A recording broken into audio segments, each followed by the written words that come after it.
Hello hello, j'espère que tu vas très bien. Je suis ravie de te retrouver aujourd'hui dans une nouvelle vidéo. L'idée aujourd'hui c'est de parler de ce qui est à faire après la rentrée, de ce que tu peux faire après ta rentrée scolaire. D'ailleurs que ce soit une rentrée scolaire ou une rentrée, je sais pas moi, au travail, un premier emploi, etc. La période de la rentrée, quel que soit le type de rentrée, c'est toujours une période un peu de bilan et c'est d'ailleurs mon premier conseil, c'est de commencer par faire le bilan de l'année passée et de ses objectifs un peu pour l'année en cours, pour l'année future.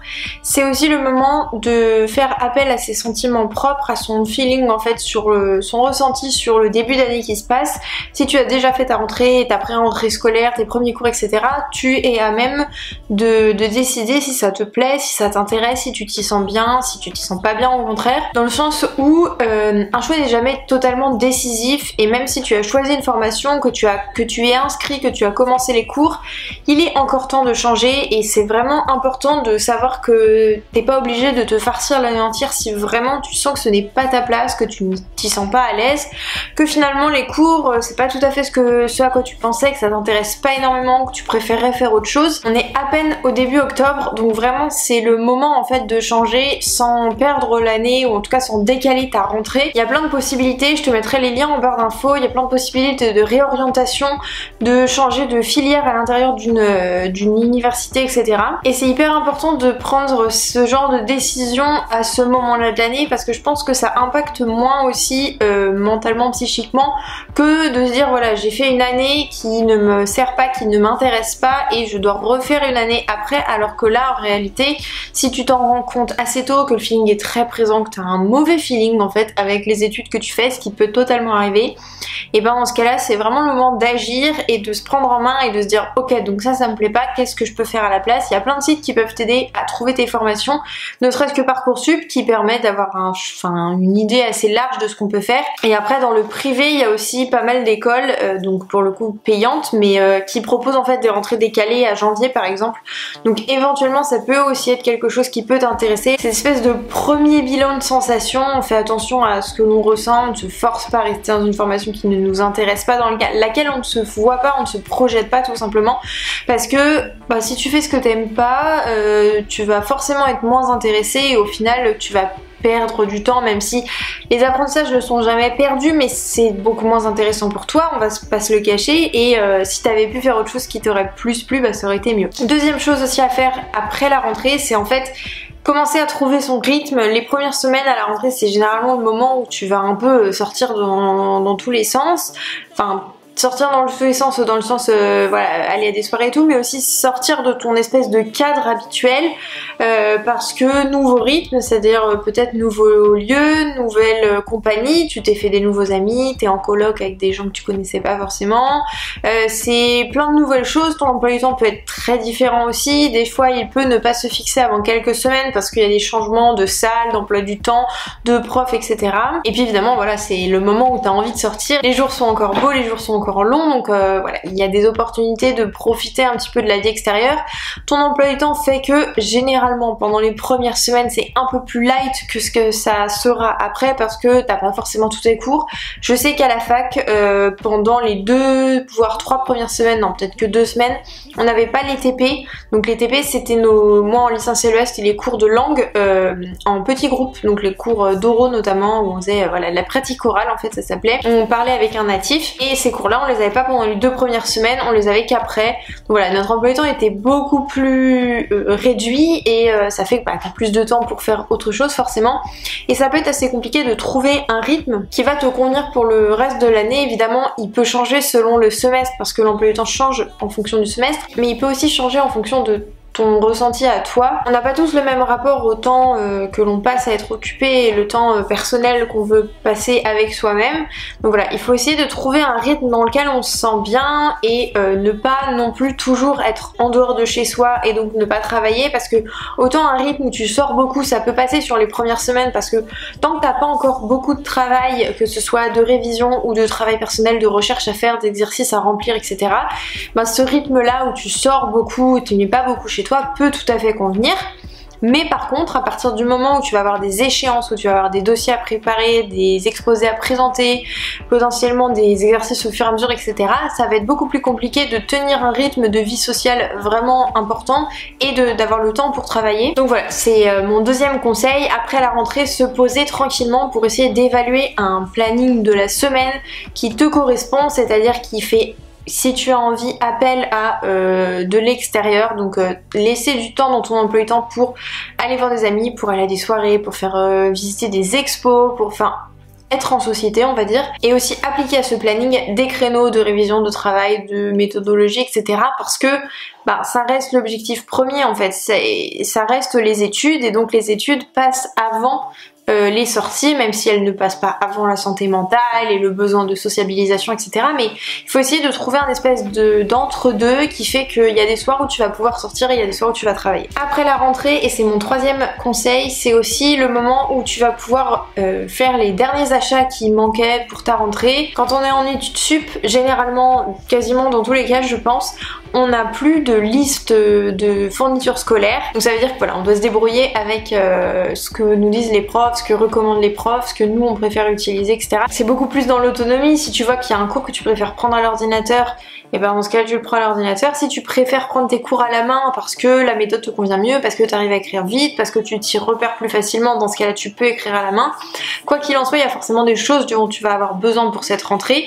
Je pense notamment aux adaptateurs. Ça c'est un truc que j'ai acheté quelques semaines après la rentrée, parce que j'ai un MacBook nouvelle génération entre guillemets, qui a déjà quelques années maintenant, mais qui nécessite un port, c'est USB-C d'un côté et HDMI VGA de l'autre pour pouvoir utiliser sur les ordinateurs de la fac ou sur plutôt les rétroprojecteurs de la fac quand on a des exposés, quand on est en petit groupe dans une salle et qu'on veut s'entraîner à préparer quelque chose par exemple. Il est tout à fait possible que ton université en propose, notamment à l'accueil ou dans un espèce de bureau, voilà. Nous c'était le cas à l'université de Nantes à la FLCE, il y avait quelques adaptateurs en RAB que tu pouvais emprunter en fait sur liste à l'accueil, oui c'était ça, ou gardien à l'accueil, quand t'avais, je sais pas moi, un oral, etc. Alors c'est hyper pratique pour le coup, mais par contre ça veut dire que comme tu peux pas le réserver à l'avance, faut vraiment être sûr qu'il y ait personne d'autre dans l'université qui en ait besoin à ce moment-là. Donc je te conseille quand même d'en acheter un. Après la rentrée, c'est aussi le moment où tu vas te rendre compte que t'as besoin de tel ou tel matériel pour les cours, plus précisément, que ce soit dans les crayons que tu vas utiliser, les cahiers, etc. Je te conseille pas d'acheter beaucoup de choses. De toute façon, la rentrée est déjà passée, mais je te conseille pas d'acheter beaucoup de choses avant la rentrée pour l'université, notamment parce que tu sais pas forcément ce dont tu vas avoir besoin, même si c'est ta rentrée en L2, L3, M1, etc. En fonction du débit du prof, en fonction de la façon dont le prof fait son cours, tu vas pas forcément utiliser la même chose. Il y a aussi de plus en plus de profs, je trouve, qui fonctionnent un peu à l'américaine, c'est-à-dire avec un espèce de livret imprimé sur lequel il y a déjà une grande partie du cours et dans laquelle tu viens toi ajouter des choses, auquel cas t'as pas forcément besoin d'acheter un cahier ou d'avoir un ordinateur à portée pour suivre le cours. Donc voilà, je trouve ça plus intéressant de faire ça après. Ça évite aussi d'acheter des choses de manière impulsive en se disant je vais forcément les utiliser, d'acheter 14 000 carnets, des cahiers, etc. pour qu'au final tu ne t'en serves pas. La quatrième chose que tu peux faire après la rentrée, c'est tout simplement trouver une organisation, réfléchir à comment optimiser ton quotidien. Je parle notamment de tout ce qui se rapporte en fait aux tâches adultes entre guillemets, c'est-à-dire le ménage et les lessives, éventuellement gérer des soucis sur ton appartement, faire ses courses, gérer toute l'organisation du quotidien, et qui peut être assez déstabilisant, notamment si c'est ta première année après la vie chez papa maman. Ça craint pas du tout, c'est quelque chose de très normal, on n'a pas forcément été habitué à ça, et c'est pas parce que genre t'étais autonome chez toi, que tu faisais à manger, que tu faisais ton ménage dans ta chambre, etc. que c'est simple de faire la même chose quand tu vis chez toi, parce que là pour le coup t'es la seule personne. Et en plus de ça, si t'as un emploi du temps assez chargé, que tes études font que t'es par exemple pas là chez toi de 7h à 20h le soir, il y a beaucoup moins de créneaux pour s'occuper de son chez soi, pour faire les courses, ça peut être plus compliqué, etc. Et donc dans cette idée là, au bout de 2-3 semaines, ça peut être une bonne idée de se prendre un peu de temps pour soi, de se poser simplement, de voir aussi dans la semaine quels sont les créneaux disponibles ou potentiellement disponibles que tu peux avoir pour faire des tâches d'adultes, on va appeler ça comme ça. Je sais par exemple que même moi actuellement j'ai un créneau pour faire mes courses, les grosses courses entre guillemets, guillemets. J'essaye de les faire le samedi midi parce que c'est là où moi j'ai envie, parce que sinon le soir j'ai la flemme. Mais quand j'étais en études, je sais qu'il y avait un soir ou deux dans la semaine, ça dépendait des semaines, enfin c'était sur semaine pair impair, où je finissais un peu plus tôt et du coup ça me permettait d'aller faire mes courses pendant ce temps-là.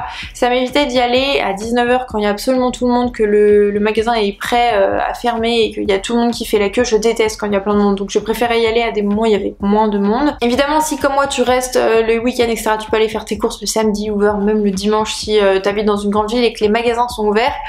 Moi sincèrement je suis pas hyper fan de faire mes courses le week-end. J'y vais le samedi midi en ce moment parce que je vais dans un magasin nous anti-gaspi, donc c'est pas un supermarché, il y a beaucoup moins de monde et c'est petit, donc voilà j'arrive à voilà. Mais sinon je préfère toujours éviter les supermarchés, notamment le samedi après-midi. Je l'ai fait quelques fois mais si je peux éviter, franchement j'évite. Et pour tout ce qui est de la partie plus quotidien dans l'appartement, dans la maison, notamment ménage, lessive etc. Si tu as la chance d'avoir ta propre machine à laver dans ton appartement, dans ce cas là utilise les heures creuses ou en tout cas les horaires le soir pour faire tes lessives, comme ça ça sèche pendant la nuit et puis tu peux utiliser tes affaires le lendemain et c'est pas très embêtant. Bref, la lessive c'est pas le plus compliqué. Je trouve que le plus compliqué quand on est voilà, étudiant ou jeune actif, c'est la partie ménage, tout simplement parce que déjà de base t'as la flemme. De deux, faut y prendre, ça peut prendre un peu de temps. Quand j'étais étudiante j'avais entre 22 et 30 mètres carrés et sincèrement ça avait beau être qu'une seule pièce plus une salle de bain, ça me prenait quand même du temps parce qu'au final il y a toujours des trucs à faire. Et du coup ce que je te conseille pour éviter de perdre le fil, de laisser ton appart se dégrader etc, c'est de te caler des espèces de points dans la semaine où tu sais que, je sais pas moi, le dimanche soir tu passes l'aspirateur pour la semaine. Bon, il y a peut-être des trucs comme ça où tu peux trouver des créneaux. Moi je sais que là actuellement dans mon appartement mon moment ménage c'est le samedi après-midi. Je reviens des courses, je mange et après je fais mon ménage et voilà, c'est un truc qui me convient parce que c'est le moment où j'ai plus de temps à y consacrer, où je vais pas me dire bon c'est pas grave je fais pas, je ferai plus tard. Et du coup j'essaie de faire un peu la totalité. Après évidemment il y a des trucs moins réguliers que tu fais, c'est-à-dire genre les vitres, le frigo, ce genre de choses où tu fais peut-être faire je sais pas une fois toutes les 2 semaines, une fois tous les mois. Moi perso en habitant à Rennes, mes vitres je m'amuse même pas à les faire parce que clairement il fait que pleuvoir, donc c'est pas très intéressant. Mais voilà, il y a des petites choses comme ça où tu peux essayer de créer un rythme et ça c'est hyper important parce que avoir un environnement qui est propre dans lequel on se sent bien, ça permet aussi d'avancer en fait tout simplement et de pas se sentir submergé par l'environnement aussi, de pas se créer des maladies, de pas voilà, devoir tout faire au quotidien. Et donc voilà, c'est quand même un peu mieux d'avoir un petit rythme pour toutes ces tâches d'adulte. Et d'ailleurs la dernière chose que je te conseille de faire après ta rentrée, c'est vraiment d'essayer de créer un espace de travail dans lequel tu te sens bien, qui est propice à la concentration. Par exemple, essayer de ne pas mettre son bureau en face d'une télé par exemple, ou dans un endroit qui est complètement noir. Le mieux c'est devant une fenêtre parce que du coup t'as la lumière du jour. C'est quand même plus agréable de travailler à la lumière du jour qu'avec uniquement des lumières artificielles. Si évidemment t'as la possibilité d'avoir un grand bureau profond sur lequel tu puisses mettre toutes tes affaires, c'est mieux.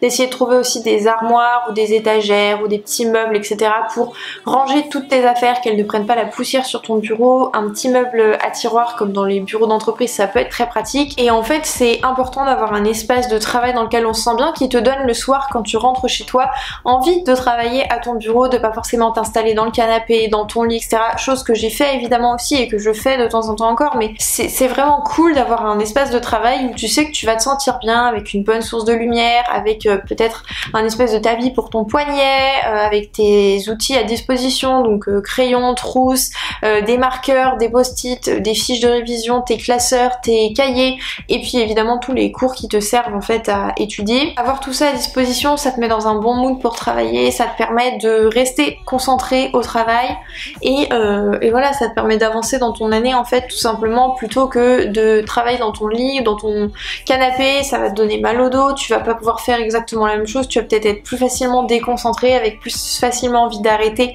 de réviser par exemple. Donc voilà, c'est l'une des 5 choses que tu peux faire après ta rentrée, te poser pour organiser ça de manière à ce que ce soit convivial, que ça te donne envie d'y rester avec des petites plantes, de la lumière, des bougies, des petites guirlandes, etc. Donc voilà, c'est tout pour cette vidéo sur les 5 choses à faire après la rentrée. J'espère qu'elle t'aura plu. Comme d'habitude, n'hésite pas à t'abonner et à activer la cloche de notification juste en dessous. Et nous, on se retrouve très bientôt pour une nouvelle vidéo. Salut!